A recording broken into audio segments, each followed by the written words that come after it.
अस्सलाम वालेकुम। City 5 news के साथ मैं हूं मोहम्मद अरसल और आप देख रहे हैं सिटी 5 न्यूज़। हारूनाबाद शहर और गिरदोनवाह में होने वाली बारिशों और यालाबारी से किसान परेशान नजर आने लगे। किसानों का कहना है कि हमने बहुत सी रकम लगाकर गंदम की फसल काश्त की थी, मगर बारिशों की वजह से गंदम की फसल ख़राब होने लगी है। इस हवाले से मज़ीद जानते हैं हारूनाबाद से हमारे नुमाइंदे। हारूनाबाद शहर और गिरदुनवा में हालिया बारिश और ज़ालाबारी से किसान शदीद परेशान नजर आने लगे। किसानों का कहना है कि हमने बहुत मेहनत और बहुत से पैसे लगाकर गंदम की फसल की काश्त की है, मगर हालिया बारिश और ज़ालाबारी ने हमारी गंदम की फसल को बहुत नुकसान पहुंचाया है। फसलों में पानी जमा हो गया है, जिसके बायस गंदम की फसल खराब होने लगी है। मजीद किसानों का कहना है कि हमारा सारा साल अपने घर और ख़ानदान का दारोमदाद इस गंदम की फसल पर होता है।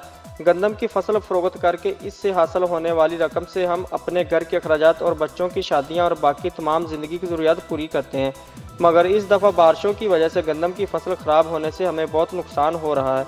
हुकूमत को चाहिए कि किसानों के लिए कोई ऐसे इक़दाम करे ताकि किसान गंदम और चारे की फसल से होने वाले खसारे से बच सकें और इनके घर का निज़ाम ज़िंदगी भी चलता रहे और आइंदा भी खुशी खुशी गंदम की फसल काश्त कर सकें।